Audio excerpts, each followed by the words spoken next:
One of the many things I've learned through the process of doing this podcast is like the power of being annoying can change the world. Some people might not be moved morally, but they will be moved when their everyday life is being inconvenienced.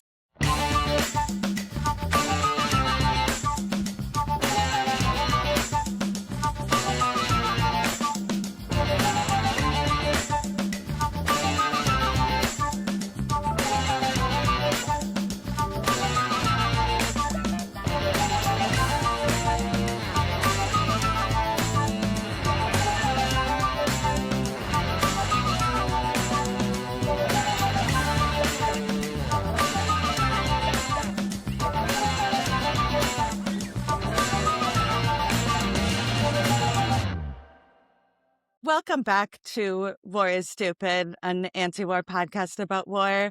I want to open this episode with a heavy sigh, just like a... we are recording this on March 6th, 2026, day 7 of the U.S. and Israel strikes on Iran. They bombed Iran in June and declared total victory over Iran's nuclear capabilities. But what do you know? It had regenerating powers like Deadpool, and it's happening again. So I want to express solidarity with the people caught in the crossfire, the people, not the supreme leaders, the people who just want to send their kids to school and have them come home to them safely. Operation Epic Fury, which sounds straight out of one of the Deadpool movies, is costing roughly $891 million a day of American taxpayer money, according to the bipartisan think tank, the Center for Strategic and International Studies. And who is the money going to? Who is getting rich off the pain and suffering? So my guest today is Liza Behrendt, an organizer and fundraiser based in Boston. Welcome, Liza. I'm so excited to have you. We met at the conference on the Jewish left in Boston, which was awesome. It was really empowering and also great for my self-esteem because I had the fun experience of people quoting my jokes back to me, which is including the joke that started this podcast as a whole and this very episode. I have yet to make merch, but if I do, a joke that went viral that inspired me to start this podcast was a satirical video of me saying, like, it's like, oh my God, it is anti-Semitic to be protesting weapons manufacturers because, like, Raytheon is my cousin and I was bat mitzvahed at Lockheed Martin and I went to Elbit Systems every Saturday with my family. So, Liza, who is Elbit and why are they a beloved member of the Jewish community? Thank you so much for having me. And yes, that reel is indeed what I came up to you and quoted at the Jewish Left Conference. So where that got me a spot on your podcast. Elbit is Israel's largest weapons company, and it is also a major company in the Israeli economy as a whole, keeping up Israel's GDP and Israel's economic power globally. Israel has used Elbit's drones and munitions in the murder of hundreds of thousands of Palestinians, and the forcible displacement of 2 million people in Gaza. And more relevant to the attacks in Iran right now, Elbit's drones are being used to attack the Iranian people. In addition, Elbit manufactures surveillance systems for U.S. Custom and Border Patrol. So they are really powering the deportation machine here currently. The glimmer of hope is that Elbit is becoming quite controversial. Nationally, locally in Boston, where I'm based, and globally. So globally, there have been more divestment victories against Elbit, with more companies and communities and governments recognizing how toxic this asset is in their portfolios. And in the Boston area, my organization, BDS Boston, has been involved in efforts to marginalize Elbit locally. So our campaign began 2 years ago, or no, it began 3 years ago, soon after Elbit opened a Cambridge Innovation Center in downtown Cambridge with the stated intention of having close access to thinkers at MIT and Harvard, and really upping their reputation with the elite of the Boston area. And then 2 years ago, we succeeded in getting them kicked out of that office, which was which was a great relief. And it was remarkably, not an easy campaign to win, but remarkably easy to get people on our side, because who wants a death machine right on their block? And then, oh, go ahead. Yeah. Yeah, what was it? Oh, or I'd love to hear how that went down. What did the campaign look like? Um, yeah, speaking to your neighbors, telling you, by the way, there are drones next door. So I was less involved in this era of the Eject Elbit campaign. So most of the details I've heard from my BDS Boston comrades. But it was a real mix of tactics over the course of a year, with the goal of disrupting as much as possible, and making it clear to the landlord and to the tenants themselves at Elbit that this was going to be an untenable lease to continue. So it involved weekly pickets outside of the office. It was on a small side street in Central Square called Bishop Allen Drive. So there were weekly protests on that street on Bishop Allen. Sometimes those protests would block traffic in Central Square, so really clogging up commerce in Cambridge. We would there was a there was a lot of political education that we did about Elbit to the Cambridge community, and working with other organizations whose bases were impacted by Elbit's violence in various ways. And eventually, we also put on actions outside of the home of the landlord, and power mapped the landlord himself to figure out what is actually going to get him to change his mind. But ultimately, as you said, I think the other tenants were a really big part of the victory. Some of the tenants were ideologically on our side, and it made them feel sick to go into work and know that in the suite next door there were weapons makers. But for a lot of the tenants, they may not have been personally invested, but they were pretty annoyed at the protests outside of their workplace that made it hard for them to get work done. So so a lot of people in that office would complain to us, and we would say, don't complain to us, complain to your landlord. That's who can do something about it. Well, yeah, if there's one of the many things I've learned through the process of doing this podcast is the power of being annoying can change the world. Some people might not be moved morally, but they will be moved when their everyday life is being inconvenienced. So with that win under your guys' belt, what is the current mission of the Eject Elbit campaign? Who's next? The next campaign we took on was against MIT, Mass Institute of Technology. We worked with student organizers at MIT to target a program where MIT partnered with Elbit.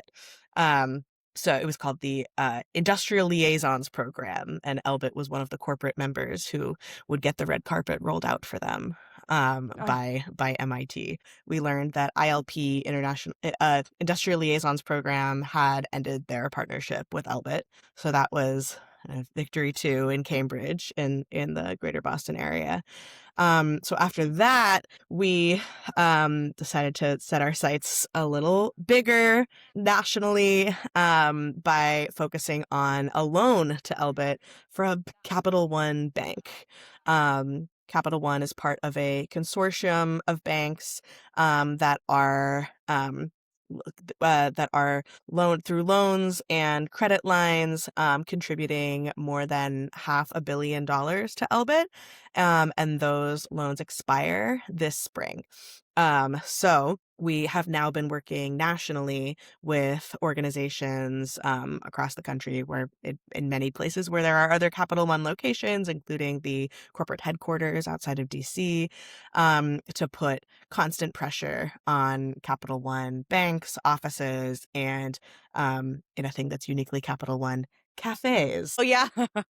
Yeah, we have one near Union Square, and I don't think the coffee is even that good. It's a weird Trojan horse.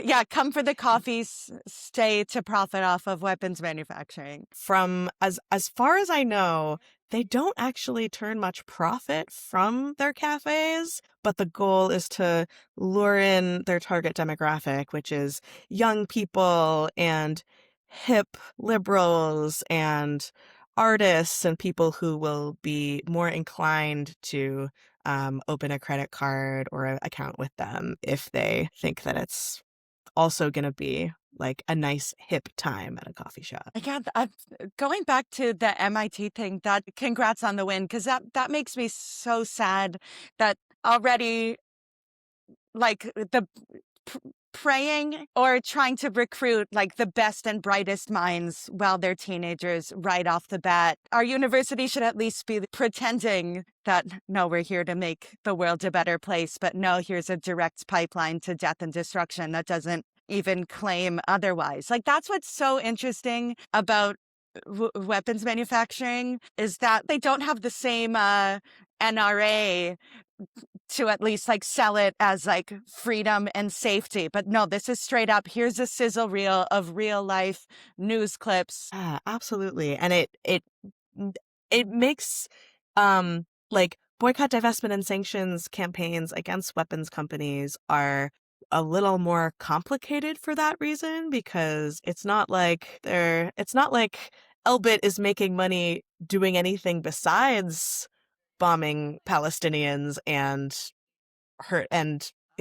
murdering and harming people all over the world. So there's not really much from where I from my understanding, there's not too much we can do as base building organizers to target Elbit directly, but we can take aim at the institutions that legitimize them. And you mentioned BDS, so I do. When preparing for this interview, you are listed on Canary Mission, the notorious site that doxes people who they perceive to be spreading hatred of, and I quote, the USA, Israel, and Jews. So by saying that Israel and Jews are different things, they themselves should be doxed. Because no, Israel and the Jewish people, not one and the same. So they highlighted 3 quotes of yours that I'd like to give you the opportunity to respond to. So a war is stupid exclusive. So what do you have to say for yourself? The first quote is, BDS aligns with Jewish values. I'm not representing that? BDS Boston on this, because we're not a Jewish organization, and I don't know what BDS Boston stance would be, but personally, and as a former JVP leader and card-carrying JVP member, I would say definitely BDS aligns with Jewish values. I think the a piece of I would say, like, the piece of Jewish wisdom that I quote most often is probably the line from Pirkei Avot. Says, it is not your duty to complete the work, but neither are you free to desist from it. I think BDS is the perfect strategy for enacting the values inherent in that quote, that if Capital One does end its loan to Elbit, that's not gonna complete the work. That's barely gonna make a dent in the power of Israeli apartheid and genocide. But it is but it feels powerful and meaningful um to be part of that little piece of the whole. And yeah, what does being Jewish mean to you if not watching things go boom that they're trying to sell us as an essential protected part of the Jewish experience, which does not help people does not help stop the spread of Jew hatred if you're saying, hey, by the way, this is what we're all about. No. Yeah, the pikuach nefesh, the responsibility to save lives, is a big one, gets name dropped. And in the past 3 years, I've read a lot of Rabbi Abraham Joshua Heschel. He was in this one book called, in an anthology of American anti-war writing. And I feel like he died in the 70s, but he's still my rabbi. Everyone knows him as on the streets with MLK, and then people say like, well, solidarity is transactional. If Abraham Joshua Heschel marched with MLK, then you need to unequivocally support Israel, because that logic makes sense. But he also said, like, in a community, some are guilty, but all are responsible. So we cannot turn away from the work of making a better world. We aren't the weapons manufacturers ourselves. We're not assembling the drones. We're not the bankers giving the loans to assemble the drones. But we do have a responsibility to the people who we share a planet with and try to mitigate some of the harm. And so I always go off on Heschel because there are schools named after him, including here in New York. There's like Heschel Day School in Manhattan. And then I'm like, how many people would be fired from teaching at Heschel for quoting Heschel? So we gotta bring back Heschelian. I'm a Heschelian purist. Yeah, the same could be said. I went to Brandeis for undergrad, and sometimes quoting Justice Brandeis at the administration, was not what they wanted to hear. No, he was. I know he's a cool enough dude, and that they named a school after him. But I don't know his greatest hits. I need to look up the Brandeis bangers. He has some good quotes about transparency and anti-corruption, such as I think he has one. Sunlight is the best disinfectant, is one of them. But I think that's him. Yeah.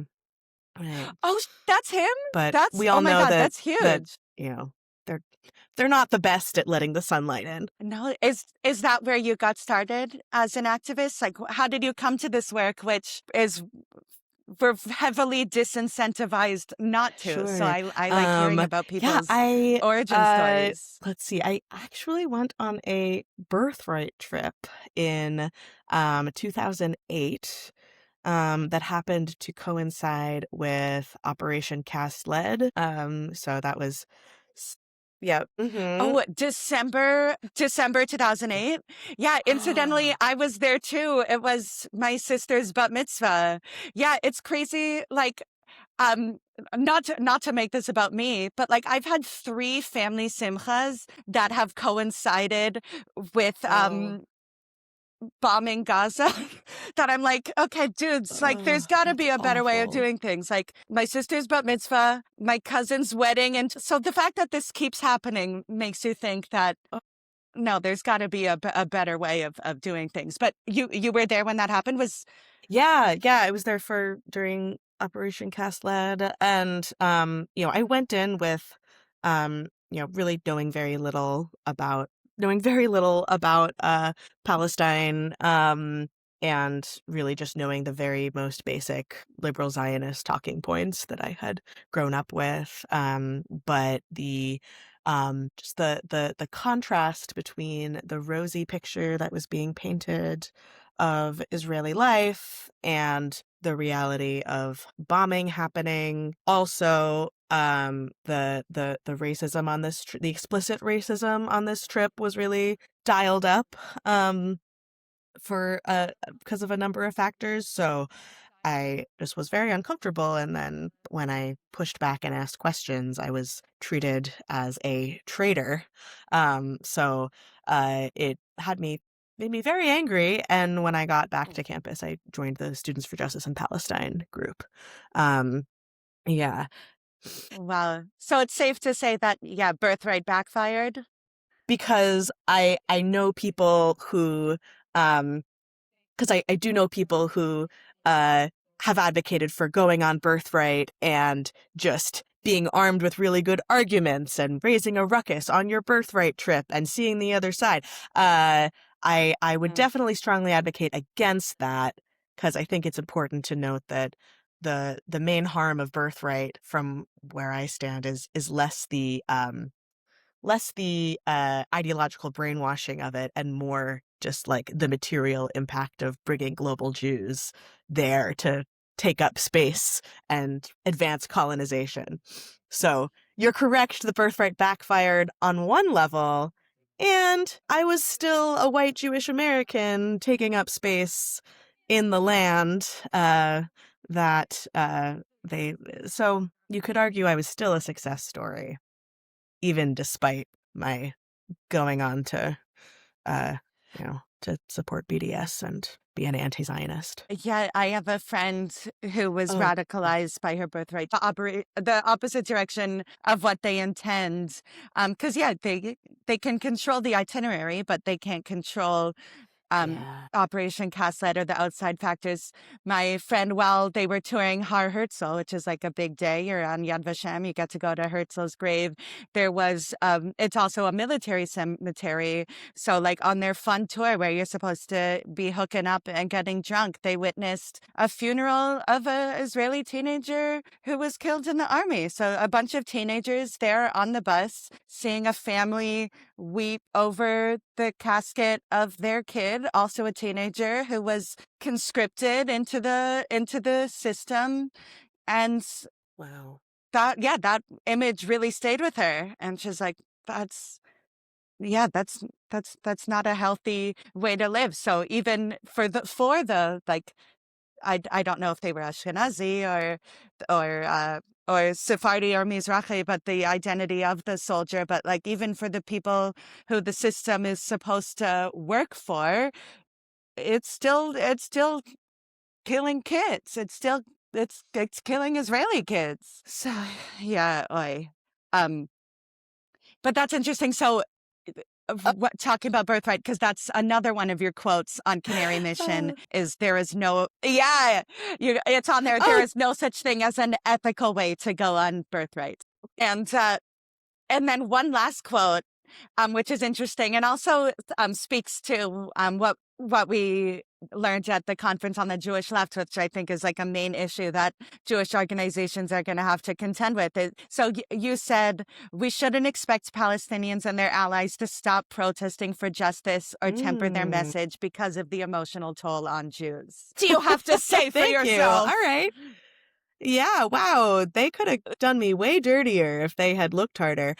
But yeah, I mean, I see the role of the Jewish left as when it comes to Palestine as creating a buffer between Palestinians and Zionists, doing whatever we can to get Zionist violence out of the way so that Palestinian leaders and the folks who are in their organizations and their allies can continue their campaigning. The institutional Jewish community in the U.S. has, as was discussed extensively at the Jewish Left Conference, has put all of its eggs in the basket of Zionism and of silencing Palestinians as though that somehow builds a meaningful Jewish identity and Jewish community. And we can talk forever about the negative impact that has on us as Jews and what that takes away from us as Jews. But the impact on the Palestine solidarity movement is just horrendous violence and repression. It's criminalization. It's like marginalization. It is allowing really brilliant, beautiful, compassionate human rights or anti-colonial campaigns to be labeled as anti-Semitic and swept aside with no rational basis. And So yes, tell us about the campaigns. what Palestine Solidarity Campaign has not been labeled as anti-Semitic.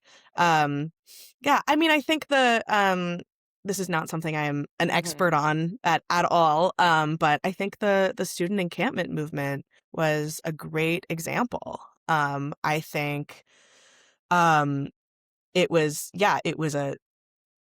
I think for anybody on the left who went to visit a student encampment, it was a really moving experience. It was, I visited at several in the Boston area, and it was just, they were beautiful expressions of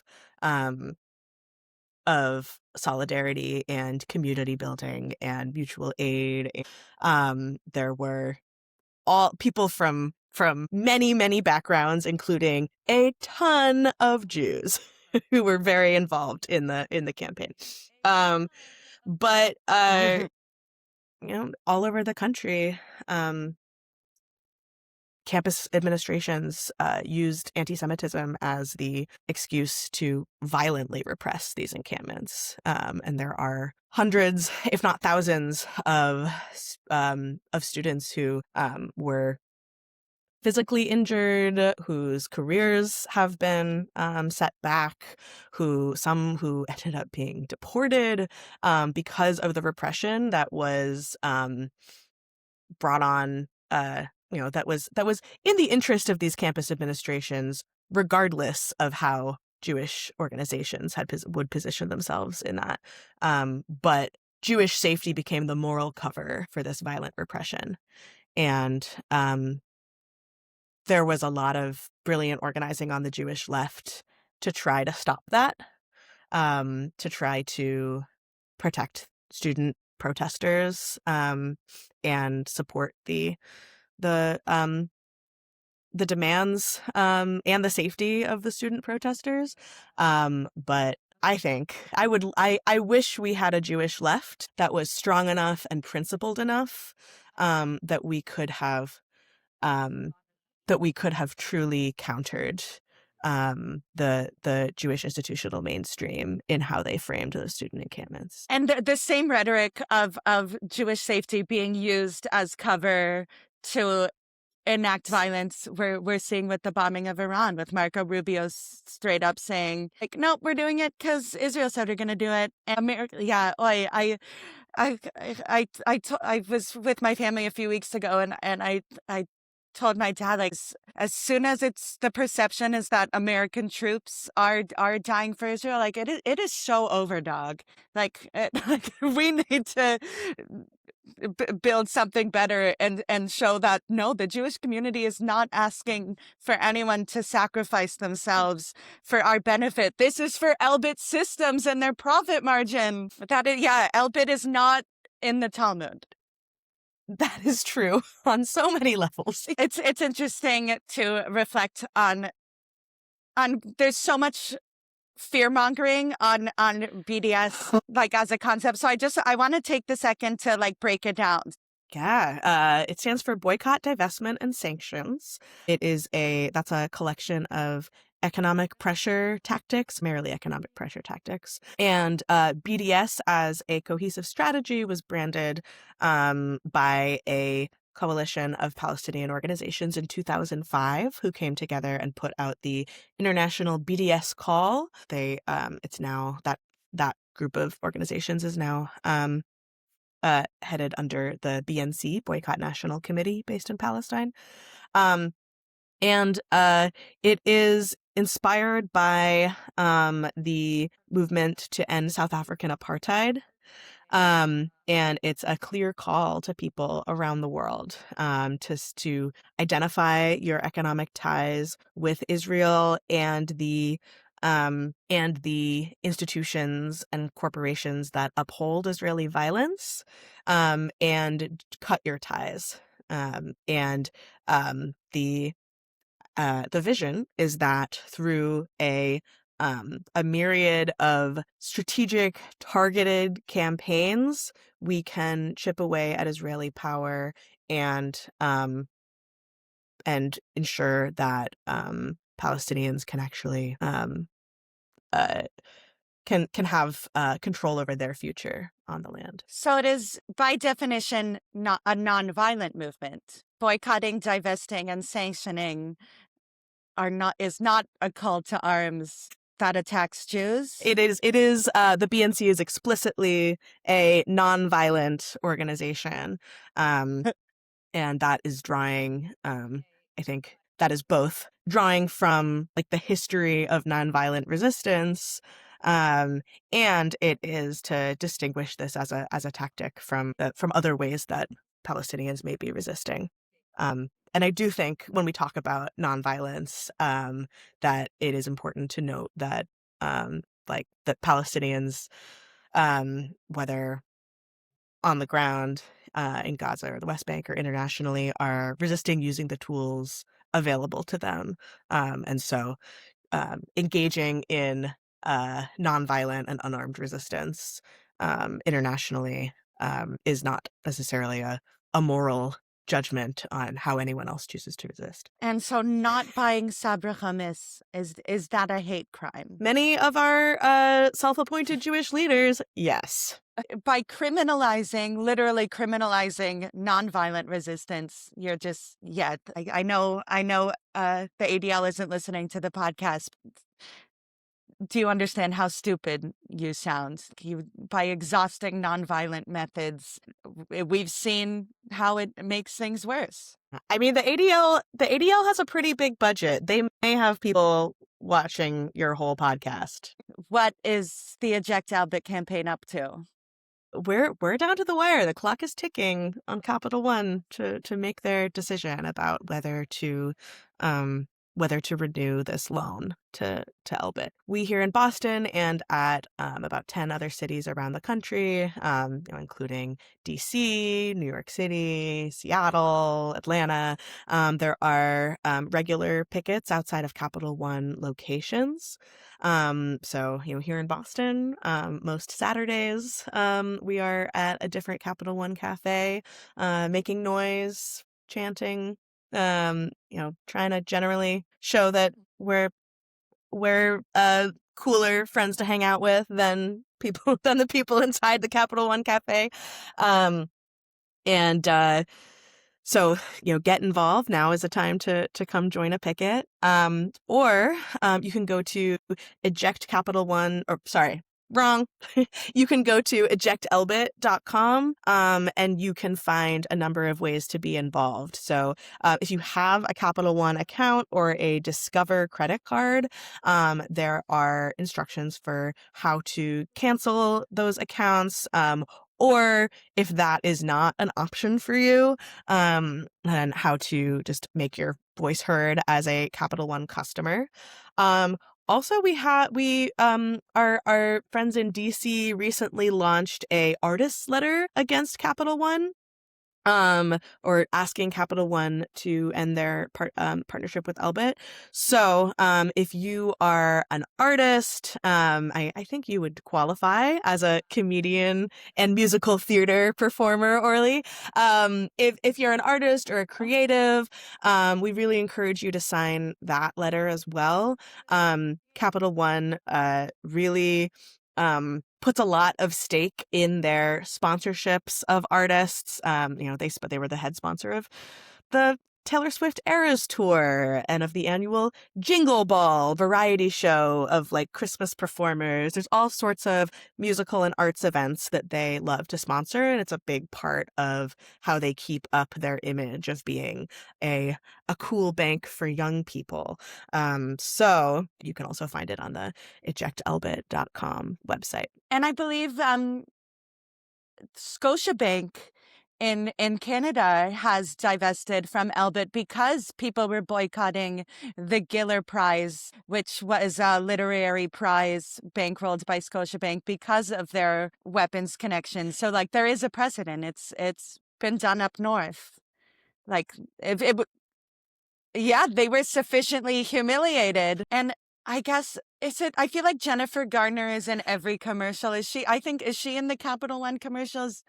I think Jennifer Garner or Reese Witherspoon. Yeah, Jennifer Garner, if you want to sign this letter, that would be awesome. Yeah. I am a sucker for a good chant. So what are the chants you hear at pickets? It's also like a great way to distill a movement down if there are any good chants. The Capital One slogan is, "What's in your wallet?" So we chant, "Capital One, what's in your wallet? Elbit Systems, bloody profit." So that's a good one. Yeah, and it's very evocative. The imagery is effective. I've seen it's more of a slogan, but divest from death. The alliteration it's simple, effective, memorable. A couple of months ago, Occupation Free DC blocked traffic outside of the Capital One headquarters in Virginia as people were going into work. And they had a huge banner that said "Divest from Death" that was visible from so kind of from the sky you could see this huge traffic jam and just the words "Divest from Death." It was really powerful. Wow. And I would like to ask everyone selfishly, if you have any advice, where do you find hope? Rumor has it there is hope to be found somewhere. Is it cheating to say BDS? I mean, there are it's really hard to think about hope right now in the context of Palestine and others who are subject to Israeli violence.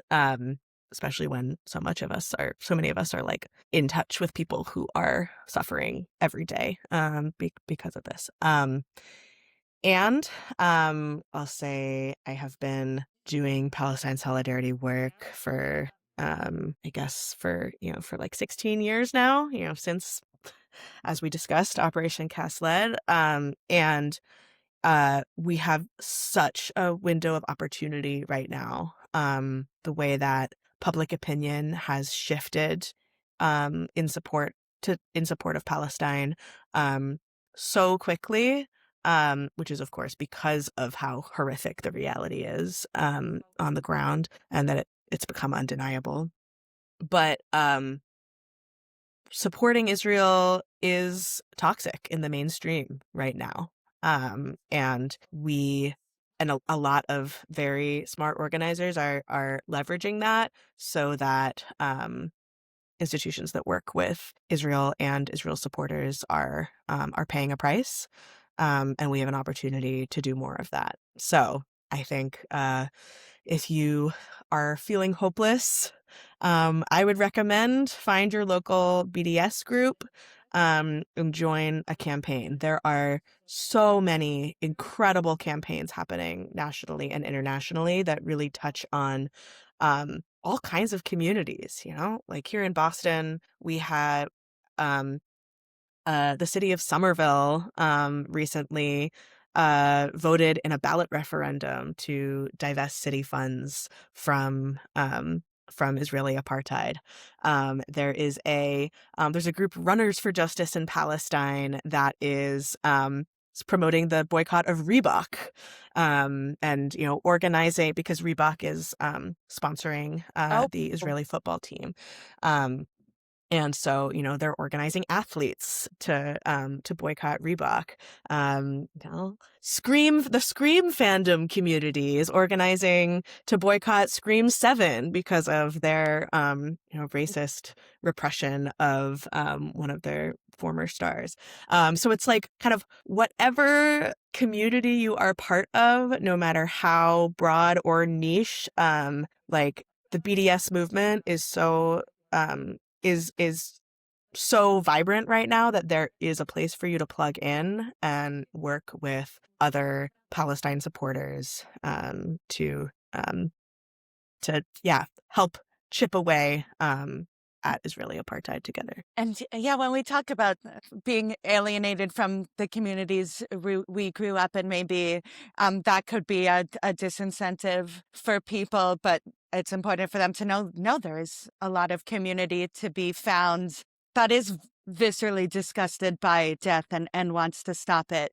It might be different from the one you grew up in, but it makes it all the more valuable and important to join a community of your choosing. Like, it might seem lonely because everyone you grew up with is against it, but there is so much community, even if you don't want to see a 7th Scream movie. And yes, where can people Thank you. find? Yeah, you can go to ejectelbit.com to find kind of basic info about our campaign nationally. And if you want to check out BDS Boston, we are BDS Boston on Instagram and and I think we're also on Blue Sky. Yes, divest from Twitter. I closed my account after the Sieg Heil. We are BDS Boston on Instagram, Upscrolled, X, and Blue Sky. Thank you for listening and or watching War is Stupid, an anti-war podcast about war. Please subscribe, rate and review, tell your dads. We'll see you next time.